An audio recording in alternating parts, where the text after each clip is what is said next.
All right, good people. Here we are with example 5 and 6, the last video of this section and the last video of Unit 3, technically. I'd rather do number 6 and then come back to number 5, because if you notice number 5, they're asking us to find the 23rd derivative.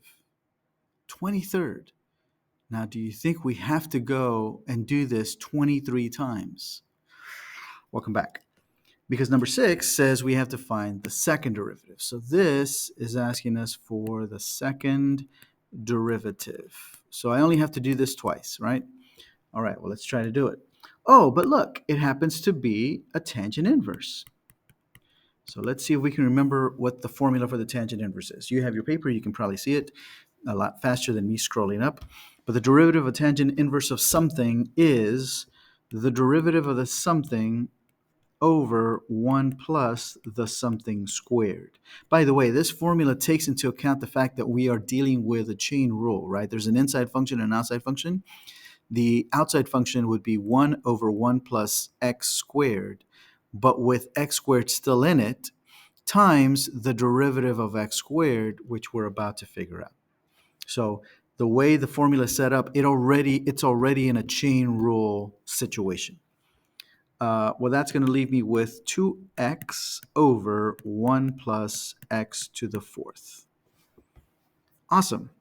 But that's the first derivative. We want the second derivative. So we're going to do the second derivative, the derivative of the derivative. By the way, this is 1 plus x to the fourth. The derivative of the derivative. So now I have to do a quotient rule. Great. So the derivative of the top times the whole bottom minus the derivative of the bottom times the whole top all over the bottom squared. As soon as I finish those primes, technically I'm done finding the derivative. So let's see. This is going to be 2. And I'm going to go ahead and say this is 2, and I'm going to distribute the 2. So that's going to be 2 plus 2x to the fourth minus. Well, the derivative of 1 is 0. The derivative of x to the fourth is 4x cubed times 2x, I believe, is 8x to the fourth. The derivative, maybe I should do it here. The derivative of this is 4x cubed, but when I multiply times 2x, that's 8x to the fourth. And over here, the derivative of this was 2, and when I distribute that, I get that. Oh, look, I might be able to combine some like terms. This I'm not going to multiply out. But I am going to put these together and say these two are like terms, and therefore I got minus 6x to the fourth all over 1 plus x to the fourth quantity squared. I found my second derivative by taking the derivative of the derivative. In the first case, I had to do the tangent inverse derivative shortcut rule, and then when I took the second derivative, I had to do a quotient rule because I had created a function divided by another function. Okay, that wasn't so bad. But now we go back to example 5, and we try to do this 23rd derivative. So this is finding the 23rd derivative.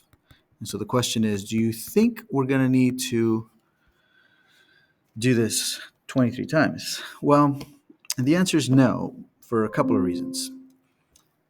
I'm going to find the first derivative because I think that's doable. What is the derivative of x to the third? Plus, what's the derivative of 5 sine x? Well, I'm multiplying by a constant, so I can just leave the constant there, take the derivative of the function, and then multiply it back times the constant. So that's going to leave me with this. Okay, got the first derivative done. Second derivative. The derivative of this would be 6x plus the derivative of 5 times cosine y would be 5 times negative sine y. So really that's just going to give me minus 5 sine x. Okay. I'm going to do it one more. Let's find the third derivative of x. The derivative of 6x would be 6 minus the derivative of 5 times sine x would be 5 cosine x. Okay, okay. And then let's do the fourth derivative. And the fourth derivative means the derivative of 6 would be 0. And then the derivative of this would be minus 5 times the derivative of cosine x, which is negative sine x. Well, that's positive 5 sine x. Yes. Now, after that, when I go to the fifth derivative,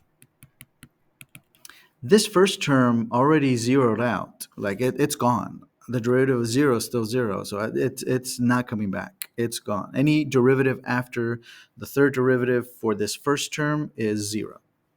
But when I look at the derivative of the second, notice I started with plus 5 sine x, and then I took one derivative, I got 5 cosine x. And I took another derivative, I got negative 5 sine x. I took another derivative, I got negative 5 cosine x. I took another derivative, and I got 5 sine x.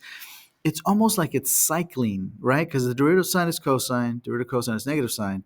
So it just cycles back between sine and cosine, and more specifically, positive sine and cosine.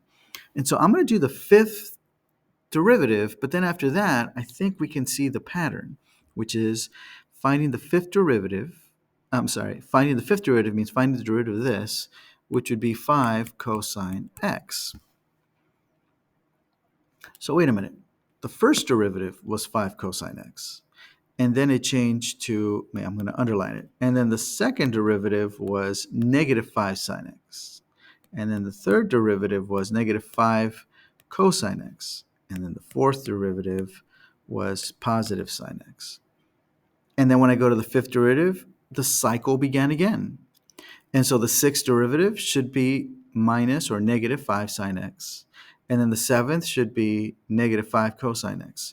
So if you just count, we can figure out what the 23rd derivative is without actually having to go through the derivative process, because we can see that this was the first derivative, this was the second, third, fourth, fifth, 6, 7, 8, 9, 10, 11, 12, 13, 14, 15, 16, 17, 18, 19, 22, 1, 22, 23. And so the 23rd derivative is just negative 5 cosine x. Why can I do that quickly? Because of the derivatives of sine and cosine, they just cycle back to the, I give you sine x, take the derivative, you get cosine x. I give you cosine x, take the derivative, you get negative sine x.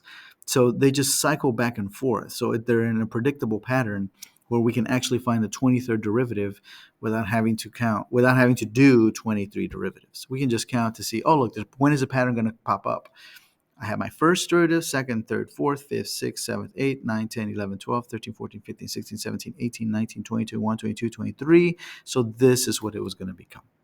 And that's how we can do higher order derivatives of cyclical functions a lot faster.